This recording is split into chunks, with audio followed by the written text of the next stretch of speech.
Wall of Honor induction ceremony.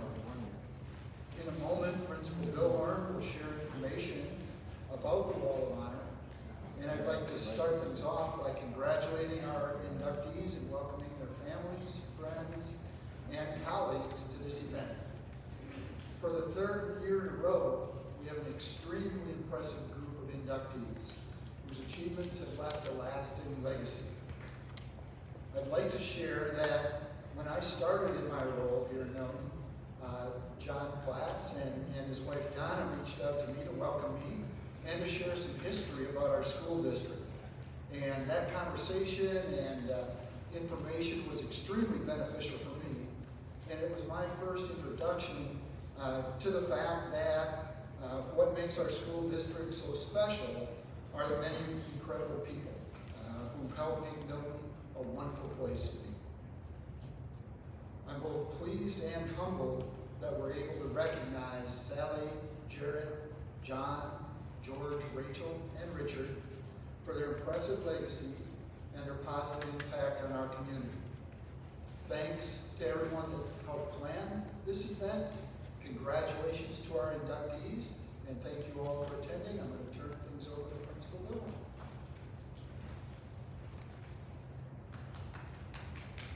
Thanks, Rich. All right, well, I'd like to also welcome all of you to the third annual School District of Milton Wall of Honor induction ceremony. I'll start off by also congratulating all of our inductees this evening, and what an amazing class. It's going to be a very special night.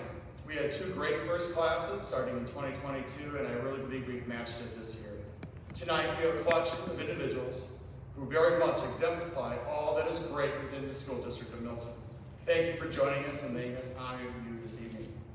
But before we get to honoring the inductees, with my time, I'd like to share a little bit more about the Wall of Honor itself and why it's so special in the School District of Milton. There were several inspirations that influenced the decision to have this honor program. The first is history. Now, I started my career here in Milton as a history teacher. In many ways, I still consider myself a history teacher. The school district and the members of the Wall of Honor Committee share the belief that honoring those who have come before us is important. This is important that we do things like this. The School District of Milton is a very special place and it plays an incredible role in our community. Recently, in a survey of our community, 88% of all families indicated they were proud to be a Red Hawk. And 77% of the community who were not parents indicated that they were proud to be part of the school district. In this day and age, to get numbers like that is just incredible. It's an incredible statistic. People support this school district and they're proud to be part of it. But this has always been one of our defining characteristics. And now this reputation of the school district has come from the many wonderful people who have worked here, learned and graduated from here, and those who supported the district. Milton is a special place. We're a community who values creating the best opportunities for our children and who also values supporting each other. It is those who have gone above and beyond in serving this district that we wish to honor tonight. The Wall of Honor program also seeks to tell the stories of those students who attended any of the schools in Milton and to inspire future generations. One of the dreams that the group that put this program together had was to showcase what can be done by people who have attended our schools. When future students read the stories that will forever be on that wall, the hope is that it inspires them to serve, to excel, to dream bigger. They too can do great things and serve their neighbors. Finally, our schools attract the attention of good people. We could not serve this community without the support of the many dedicated individuals who align themselves with the mission and values of our schools. For generations, there's been great things happening in our schools, and that's attracted good people to join alongside, to support the work that's being done. They may not have worked for the schools, and they may not have graduated from Milton, but there are those that go above and beyond to see great things happen for our kids, to establish something people want to be part of, and enriches the lives of all. It's for those also for those special individuals we want to reserve this honor for. If you look at your programs tonight, you'll see the different criteria for the nominations. They range from science to business, from the arts to athletics, from alumni to former staff. Nominations are made by the community and selected through a detailed process by a committee. We will continue to refine that process, and the hope is that this program will continue to help celebrate all those who have made this such a wonderful place to work, and most importantly, to learn. We've also been planning to do this for a while. We planned that spot in the new commons there. We have a spot for about 30 years worth of inductees. So we're going to be planning this going for a while. Now at this time, I'd like to thank those individuals who are responsible for putting on the ceremony tonight. We have MHS Administrative Assistant Joanne Jenner, who has put together the reception and the program. Our tech crew, and Carrie Club, as you will see, has done an amazing job putting together the stories that we shared tonight. Now, I'd also like to acknowledge, I think the next part of the program is acknowledging the committees of the Wall of Honor. There's two. There's the steering committee and the administrative committee that really is a group of folks that put the program together. They develop the bylaws and how the selection process works. They include our secretary, that's the School District of Milton Communications Coordinator, Carrie Club, our college and career coordinator, Amy Kenyon, our school district superintendent, Rich Dahman, community member, Karen Reed, and myself. I'd also like to recognize the members of our selection committee. They are Jennifer Kramer, Terry Olson, Julia Garshinsky, Kelly Willoughby, Chris Agnew, Ashley Kunkel, Jeff Spivak, Bob Cullen, and 2022 Wall of Honor inductee, the initial class, Doug Welch. Yeah, there you go, Doug. Okay, there are dozens of nominations for the class of 2024. The community really poured out. They really showed up sending in nominations. This committee had a very difficult task reviewing all of the nominations. I cannot thank them enough for their very difficult job that they took on. Thank you to all of you for your time in putting together this class of 24. And all those in attendance tonight, as you hear their stories, I believe you're going to join me in acknowledging that selection committee did a great job. And now I'm going to introduce our secretary and the person who will be actually presenting the stories tonight, Carrie Clubba. We're having some tech issues. We might do this a cappella tonight, all right? But she will give the stories here. Just a point of order as well. So as inductees, as we call you up, we're going to enter the stage over here to my left, your right. After Carrie reads about each of the inductees. Presenting the awards tonight are going to be Superintendent Rich Dahman, and then also a member of our selection committee, Ashley Kunkel. Thank you, Carrie.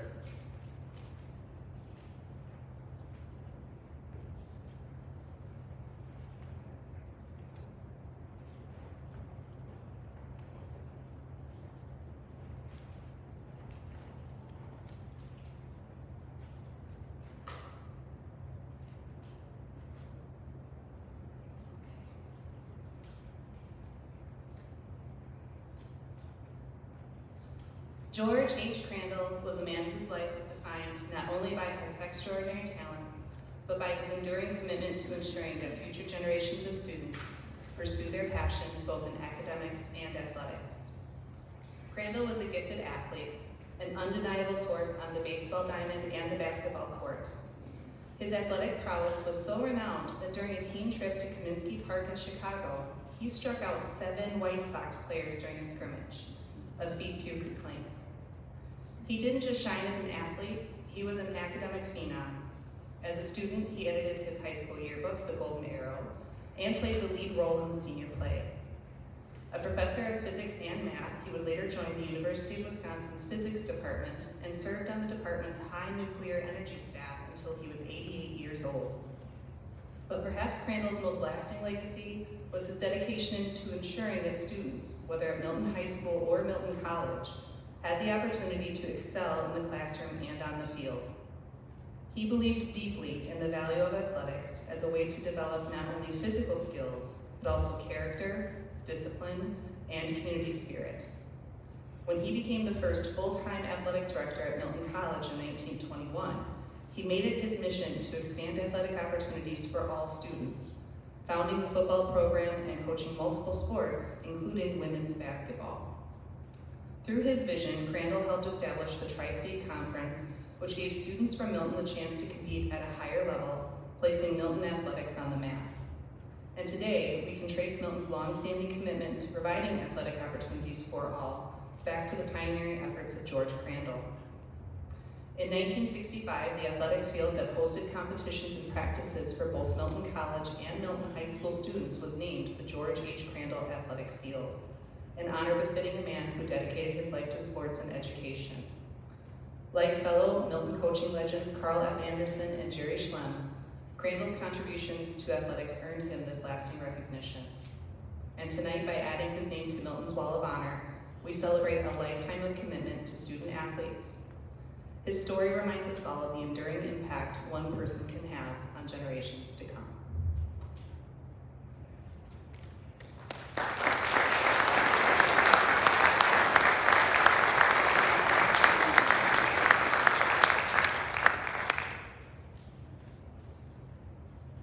So George Crandall has passed on, and we have Ashley Kunkel and Rich Dahman here to present the award to representative from Milton College, Doug Welch.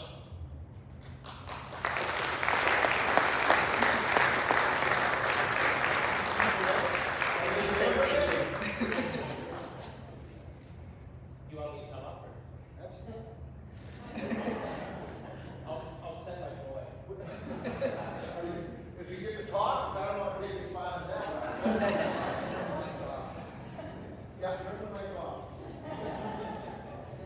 On behalf of Doug Welch, I'd like to give a meeting to Doug. Thank you very much.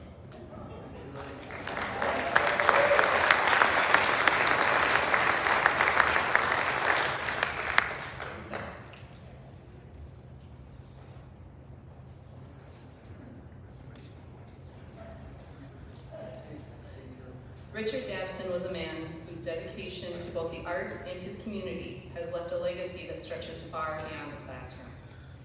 Affectionately known as D by his students and colleagues, Mr. Dabson's influence touched countless lives over the course of more than 3 decades as Milton's band director, but his commitment to our city extended even further. Mr. Dabson's life of service began early, and after graduating from Janesville High School, he earned his bachelor's degree from Coe College and served 2 years in the United States Army. While stationed at Fort Bragg, he taught band in the military base's school system, honing a discipline and precision that would come to define his teaching style. Standards that he brought to Milton Union High School when he became the band director in 1957. For the next 33 years, Mr. Dabson transformed the band into a regional powerhouse. And under his direction, the Milton Band took on ambitious journeys, from marching in JFK's inaugural parade to parades in Florida and Indiana. His vision for Milton's band was never confined to the school. It was about bringing Milton's spirit to the national stage. But Mr. Dabson's contributions to Milton didn't stop with music. He believed deeply in the role of education and the arts in building a thriving, well-rounded community. His involvement extended to Milton itself, where he served on city boards, commissions, and even 2 tenures as mayor. In both roles, he carried the same steadfast dedication that defined his career as an educator. Whether in City Hall or on the field, he worked tirelessly to make Milton a place that shone brightly in the region. For Richard Dabson, there was no dividing line between his service to the school and his service to the city. His commitment to the arts and to the community was a seamless, lifelong pursuit, one that still resonates in the halls of Milton High School and in the streets of the town he helped guide. His belief in the power of music, his vision for a more vibrant Milton, and his unwavering standards continue to inspire us today. Richard Dabson.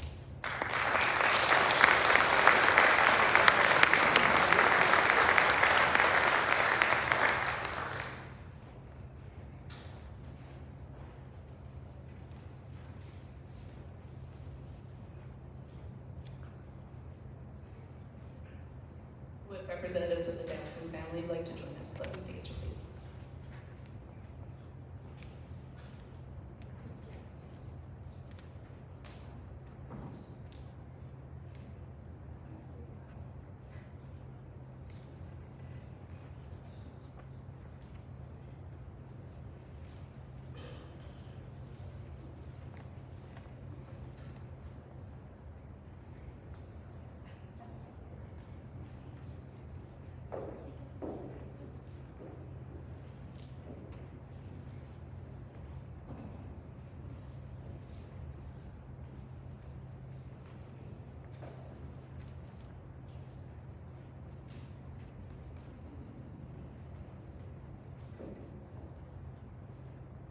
On behalf of our entire family, we'd like like to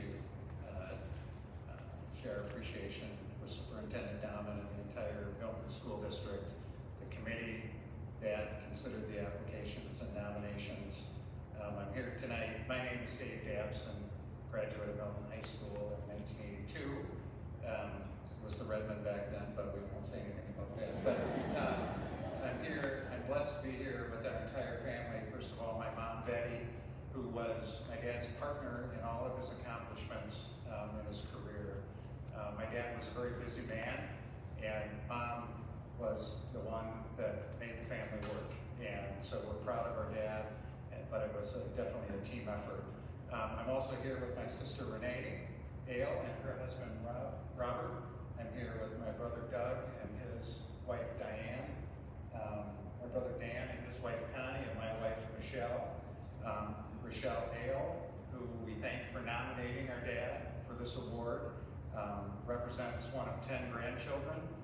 She's here with her husband Patrick, and also their son Dominic, who represents one of 5 great-grandchildren from my dad's legacy. That's truly his legacy, is his family. He loved his town, he loved his band. We were all members of his band. My dad was fiercely competitive, and that drove his passion and drove the passion in his students.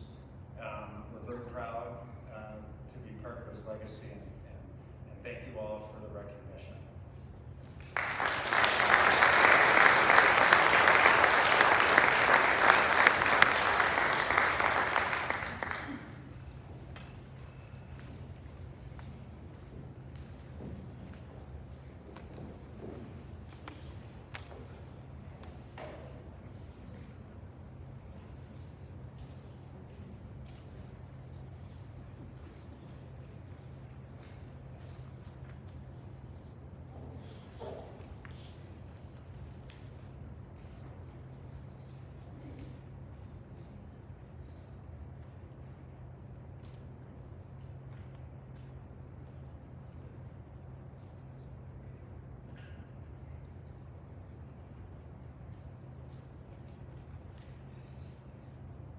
We have been experiencing technical difficulties. I apologize.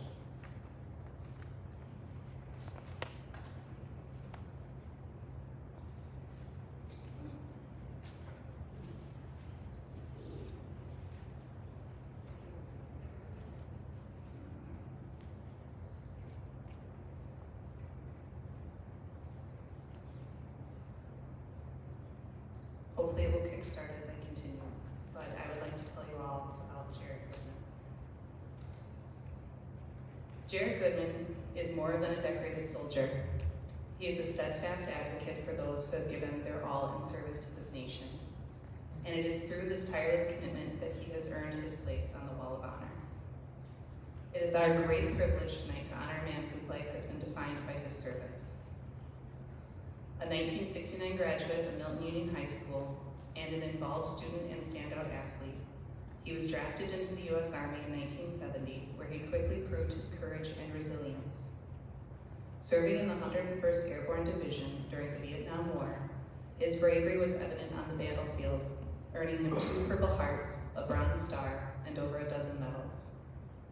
But even after his honorable discharge in 1972, following injuries sustained in jungle warfare, Goodman's service was far from over. For over 30 years, many would remember Mr. Goodman from his role at the Milton Post Office. However, it was his work behind the scenes, in his unwavering dedication to supporting veterans, his brothers and sisters in arms, that will be remembered as his life's work. His passion for ensuring that every veteran received the benefits, recognition, and honor they deserved was relentless. Whether it was through his involvement with the county's Veterans Service Commission, the VA in Janesville, or his work in the Congressional 1st District's Veteran Advisory Board, Goodman made it his mission to be a voice for those who served. He has been instrumental in so many securing benefits and recognitions, often correcting oversights and ensuring that veterans and their families receive the honors they earned. And for this, he was recognized in the 1982 Congressional Records for his ongoing contributions. One of the most profound examples of his commitment was his work in the publication of My Gift to You, by Gerald W. Berry, published in 2006. The book's ambition was to honor the memory of the paratroopers of the 3rd Battalion, 506th Infantry of the 101st Airborne Division who were killed in action. Goodman personally cold-called dozens and dozens of family members of the 152 paratroopers who gave their last full measure to our nation. He gathered as many details and information as he could so that their stories would never be forgotten. It is that kind of dedication and ability to personally connect with others through kindness and understanding that has made him not just a veteran, but a hero, both to those he served with and to the community of Milton. Tonight, we, a forever grateful community, are proud to see his name and his story etched onto this wall of honor, where it will remain as a testament to his strength, integrity, and compassion for generations to come.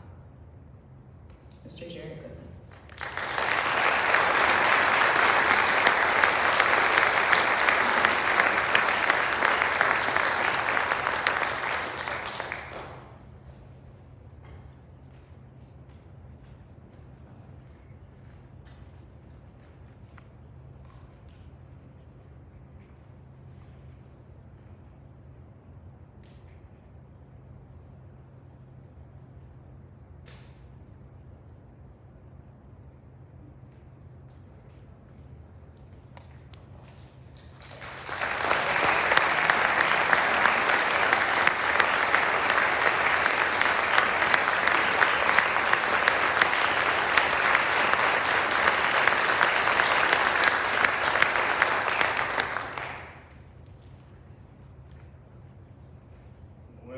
I'm going to say something here.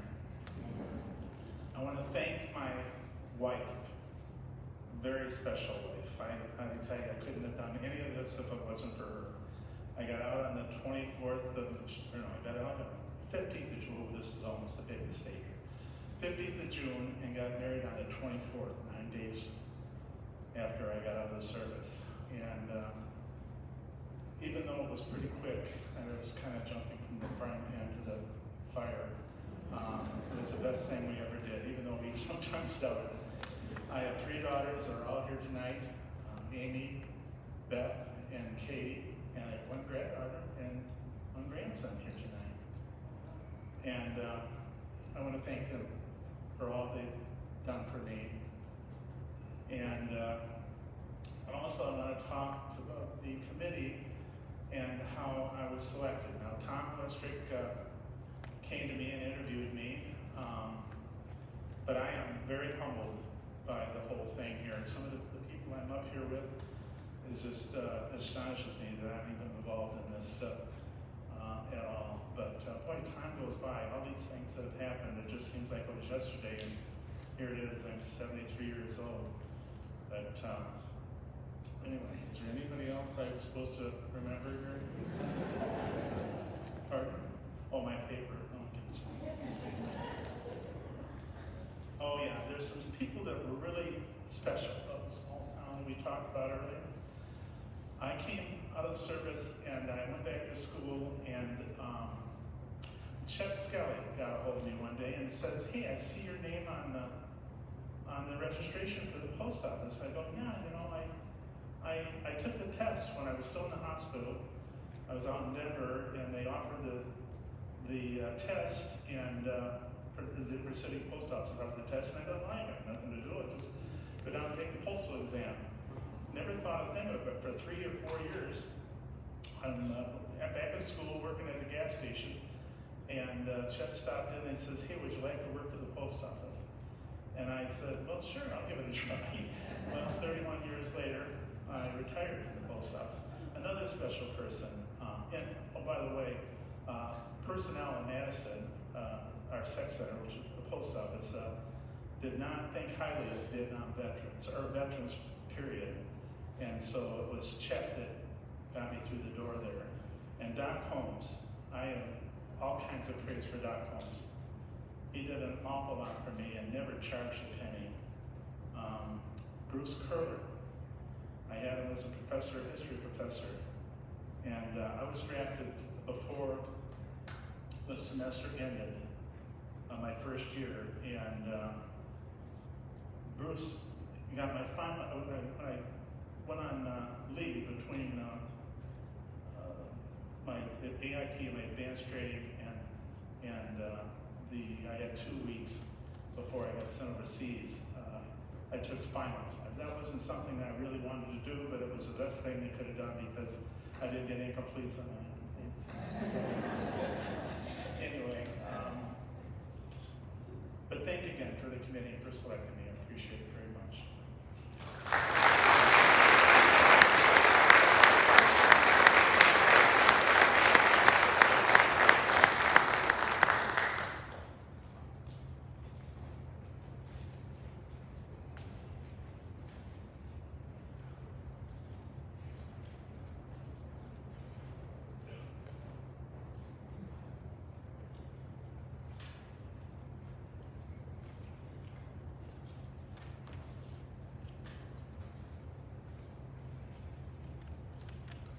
Dr. Sally Shadel Hasselbrack's journey from the halls of Milton Union High School to the forefront of scientific innovation is a story of perseverance, intellect, and an unwavering commitment to pushing the boundaries of what's possible. As a child, she faced physical challenges that delayed her ability to walk until the age of 7, and she took on intense and exhausting daily physical therapy to overcome those challenges. She learned early on that with effort and resilience, there was no obstacle she couldn't overcome. She developed a love for sewing and textiles as a child, and her skills were perfected through her participation in 4-H and in the home economics classrooms of her high school. During the initial stages of her professional life, she shared that passion as an educator. Recognizing her unique expertise and unequaled abilities, Boeing recruited her to join their textile flammability department, where she pioneered life-saving innovations. The field of fire safety in aviation was in its infancy, and the task of improving the materials and components was an immense challenge that few believed could be fully overcome. Yet through unwavering determination, Dr. Hasselbrack and her team rose to the occasion, accomplishing what many had thought impossible. Upon seeing the findings of her and her colleagues' laboratory studies, the FAA confidently proclaimed that improved fire safety standards were possible, and more importantly, were imminent. It's not an exaggeration to say that her work has saved lives.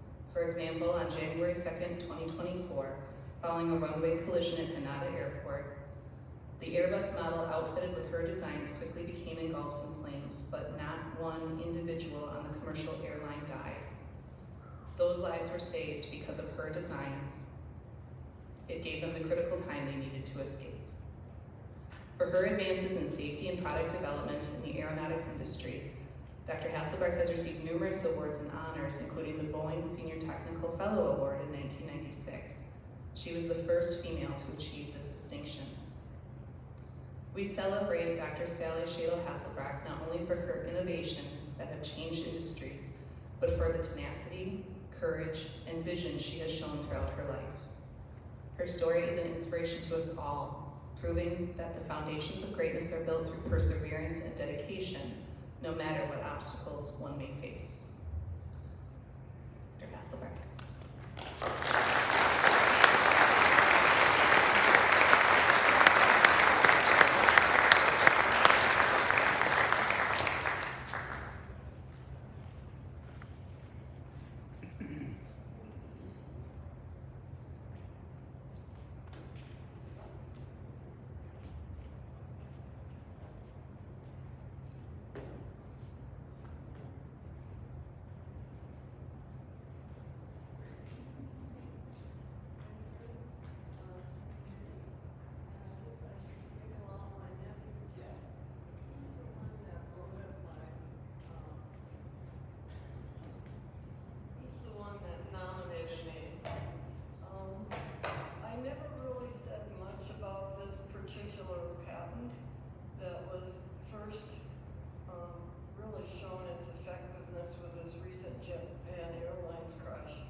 so that's what motivated me when I went to the University of Minnesota to get a PhD in textile science to really concentrate on flammability. And my goal was to go back to college teaching. But there was a need at the Boeing company. And as one person says to the other, we need someone who knows a lot about textiles and a lot about flammability. And a friend of mine said, and I know just the lady, but she just started school. So he said, have her call me when I get back. So I called this unknown person and I said, I have just finished. And he said, well, can you come down for an interview? And I did. And I didn't have the right credentials because my degree came from the College of Home Economics, not from the College of Engineering, because they didn't teach textile engineering at the University of Minnesota. And I chose that school because they had by far what I thought was the best degree in textile science with an emphasis on flammability, and I'm so very glad that I did. So in addition to having to make the fabrics meet the then proposed requirements from the FAA, because the international regulatory authorities decide what it is that they want to do, but then they have to find out, is that a goal that we can achieve before we can make it a regulatory standard. And we were able to make those guidelines, and at the same time, for the 5.7 and the 6.7, which were on the drawing board at that time in the late 70s, early 80s, we were able to do that and meet all that requirement. And so then, from there then, I had an opportunity to go down to a small company called Heath Technic Aerospace. And they made interior retrofit kits for all models of Boeing, Douglas, and Airbus airplanes. And there had been an accident with a Heath Technic interior on an Air Canada flight in the early 1980s. And the vice president of engineering was very troubled by the fact that when he went through the site of the crash, he saw the remains of human flesh on the upholstery, in the aisles, and other places. And that really touched his very sensitive heart. So he wanted to tackle this challenge of postponing the rate at which the heat builds up in a post-crash fire so that everybody could get off the airplane. Now the goal for evacuation and the certification requirements are 90 seconds. And in the case of the Japan Airlines crash, they were all out in I think just under 3 minutes, and that was 378 people. So my colleague and I, Jim, worked on this from early morning till late at night, and with these various formulations that we would try out. And then one day the vice president came to my office and he said, I think you should have some pillow talk with your husband. How do we know that we're not going to add a chemical to this new resin system that's not going to create another type of problem for a would-be survivor? So he said, I think we should do live animal studies. And so I asked my good husband, and who happened to be a pathologist, and I said, okay, this is what we've got to do. The facilities are down in warehouse where we've been doing the impregnation. What organs do we have to save for those rats who survive the inhalation process, which is you're exposed to the various substrates for 5 minutes, and then those who survive then are observed for 14 weeks.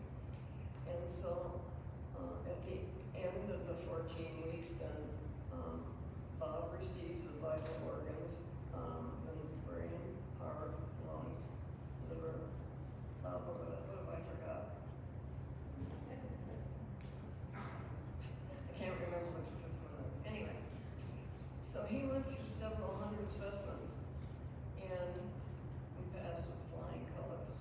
So then shortly after that, then we filed for the patent, and my colleague Jim Price and I are on patent, as well as Alice Stewart, the vice president of engineering, because he had the foresight and he funded the research. So I'm very grateful for the wonderful career that I had. I continued to work at the Boeing Company. I went back to the Boeing Company and worked for another 15 years. And then I got an assignment that I just thought was absolutely crazy. So I decided, okay, I want to go for 30 years, but I don't want to do this assignment, so I'll quit. So at the end of 28 years, then I hung up my research and decided to walk into sunset. And I thank you very much for this award. It's a great pleasure to be honored in your own hometown.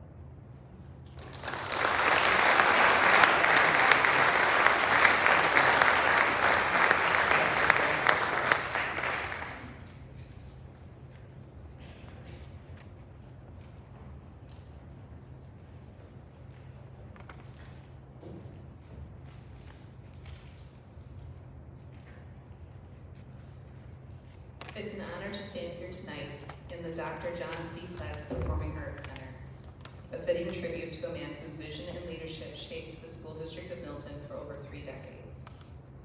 Dr. Platts served as our superintendent for 30 years, guiding the district through an era of incredible growth and transformation, both in numbers and in spirit. His journey began in Elkhorn, where he was not only a standout 3-sport athlete, but a scholar who went on to earn multiple degrees, building the foundation for a career dedicated to education and community. When he became the youngest superintendent in Wisconsin at just 28, few could have imagined the lasting legacy he would create.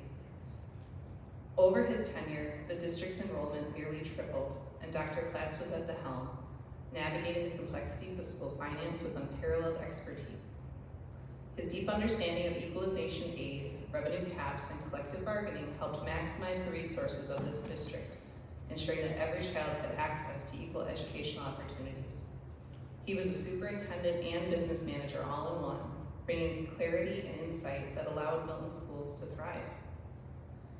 His influence went far beyond numbers and policies, and Dr. Platts led with a steady hand through 9 major construction and remodeling projects for the completion of Northside and the development of Shadel Park.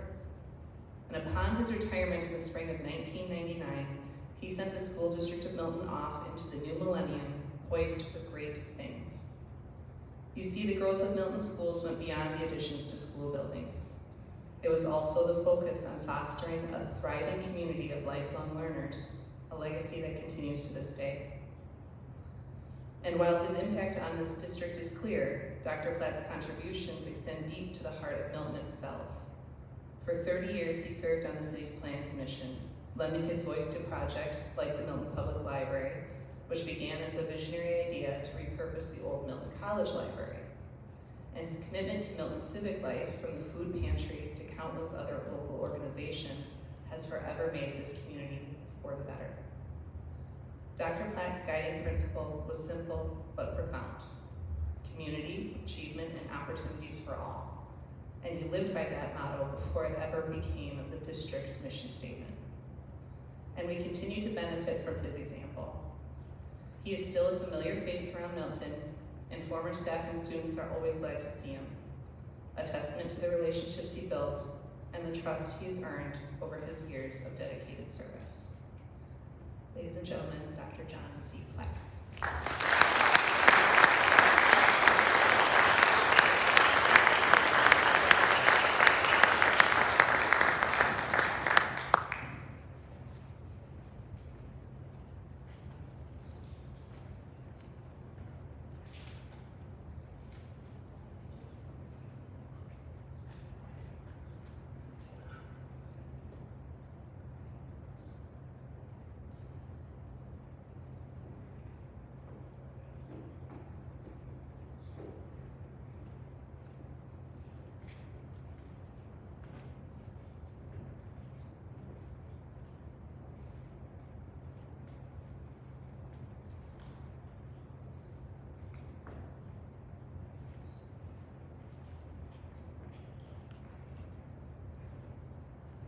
Well, here I am. I would be remiss if I didn't say my wife of 63 years is sitting right down here. Would she stand up, please?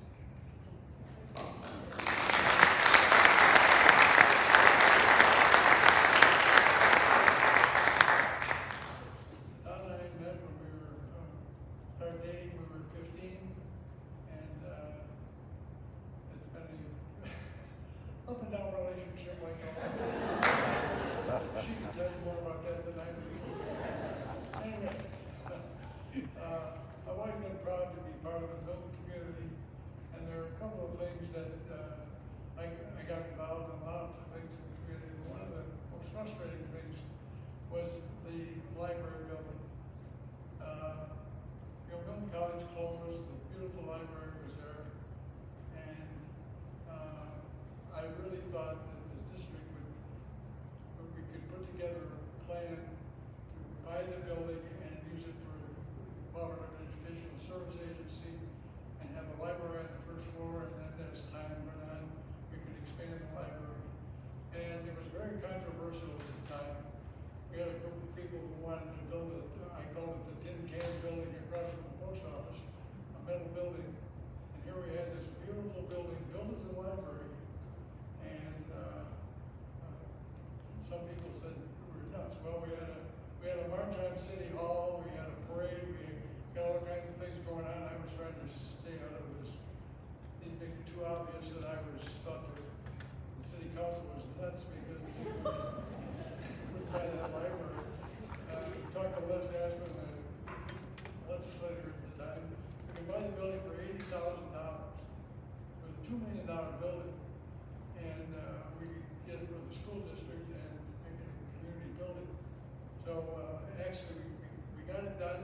I tried to stay somewhat out of it and did a lot of work on behind the scenes. And we had a march on City Hall, and it was really one of the highlights of my career in Milton. Putting together something as important as a library and would serve the community for years and years, which it certainly has. So that's kind of a little part of it. The other thing is that when I was hired as superintendent, I got a call, when I came to Milton, I found out that they had hired a business manager because they wanted to get rid of the superintendent. They didn't have the guts to fire him. And so it was just it wasn't, I had nothing to do with that, but it was just, it just happened. And so it was really kind of embarrassing. But anyway, his name was Don Ethan, and he was in a difficult time. He came into the district when the consolidation, closing schools. There were 13 rural schools plus the east and west. Of course, we had the thing with Milton Junction and Milton. And every one of the high schools built where it was, it's built there because it had to be between the two communities. Milton and Milton Junction, it couldn't be anywhere else because it had to be in the middle, which is one of a little aside to the kind of things that were going on at that time. So, Ethan finally found a job and left in the process of leaving, and he had to finish out the semester. And so on a winter night, I got a call from Shadel, who was president of the school board at the time. They wanted me to go over to her house to talk about what we were going to do with the district. And I got over there, and on a 4-3 vote, they hired me as superintendent and business manager. I kept my business manager's job. So for the next many, many years, I served as both business manager and superintendent. And a lot of my superintendent friends thought I was nuts, and a lot of business manager friends didn't like me because they thought I was a little too tough. I did teacher negotiations, I did a lot of things that most superintendents wouldn't have any part of. I always thought if you get along with the teachers and you work through with the good teachers and good staff we had, that they would pay you back by having somebody who knows finance and doesn't. You got to work to keep your district running in a positive way and keep people happy. So I really enjoyed my time in Milton and really enjoyed the time I he's been a superintendent, so my daughter will say a few words on it. No, this is an incredible honor, and I know my dad feels that way. It wasn't always easy being children of superintendent of schools, but getting this honor, which is very well deserved, it also gives us as a family time to reflect on all of his achievements, which you don't truly appreciate at the time when you're younger. So it's pretty amazing, not only the superintendency, but the amount of time and effort he's given to this community. And it really has been a partnership too with my mom. So they've lived here for over 55 years, and they've raised myself, my Patty, my brother Mike, and my sister Pam, who wasn't able to make it tonight. And it's always been a great community with really good people. So this is a wonderful one. I wish they were happy to have 10 grandchildren. So thank you very much.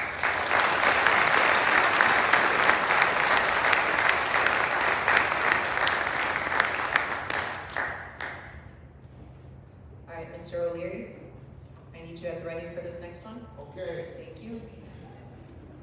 your wish is my command, what can you do? You'll be coming up to accept another award from Milton College. Okay. Thank you, sir.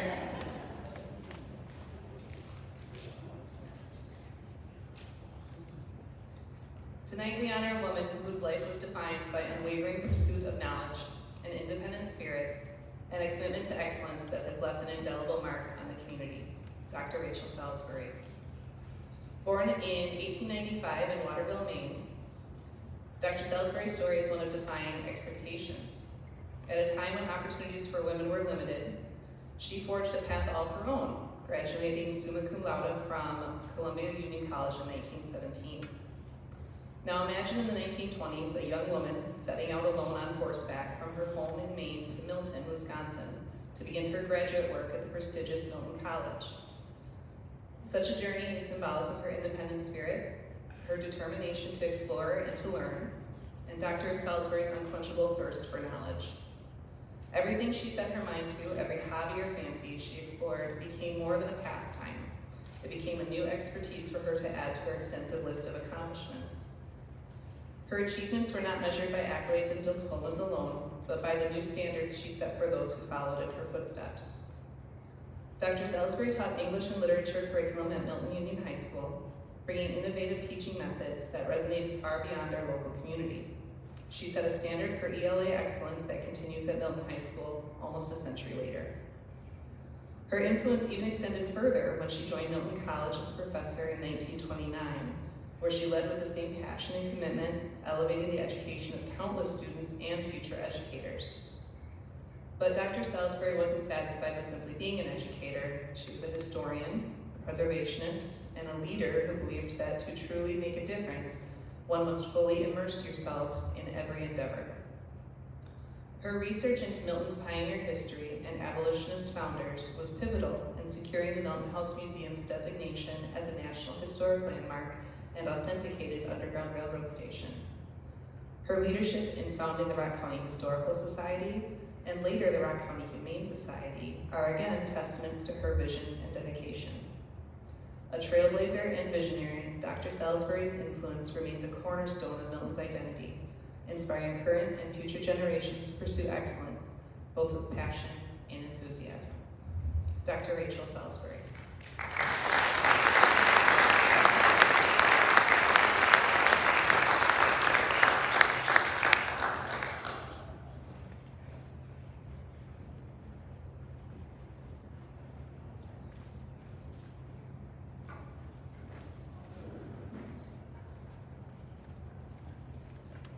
Get these to the caretaker of Milton College, Doug Welch. She accepted it. So, thank you very much.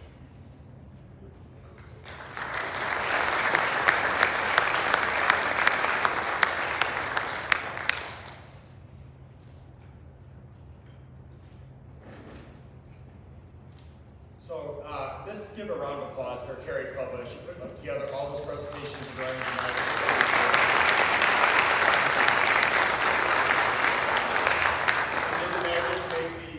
Work at the very, very end. So thank you. Next up, before our reception, I'd like to call up representatives from the Milton High School Scholarship Fund for a couple short words.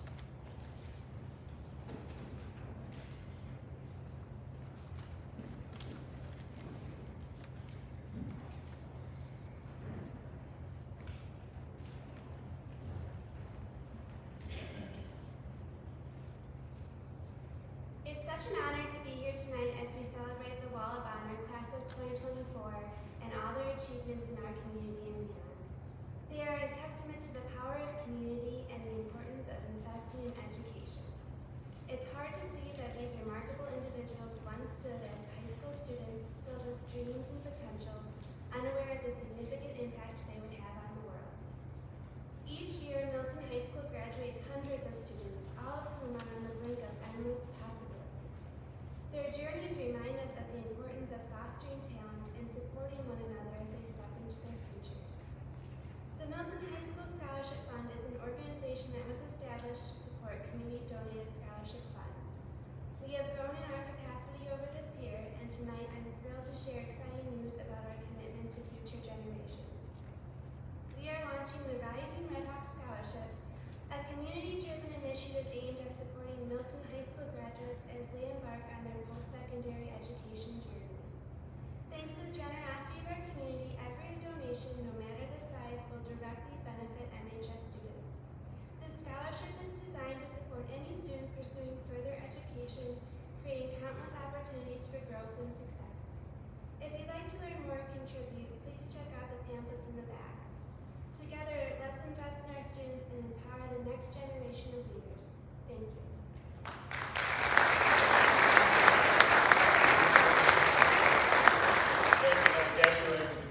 For the Milton High School Scholarship Fund. That is the conclusion of the formal part of the ceremony tonight. Again, congratulations to all inductees, and I thank all of you for joining us. In the event comments, which is just it's the old swimming pool for those that are wondering what was in this space before. The comments, when you head out these doors, just go to your left and follow the stairs to your right. Join in the event comments there. The plaques have been put on the wall, so during the ceremony we've unveiled those, and so we encourage the families to go and find the plaques. You can take pictures next to them, and we have some refreshments at the concession stand in the event comments. But once again, thank you so very much. It's the close of this part of the ceremony. Thank you.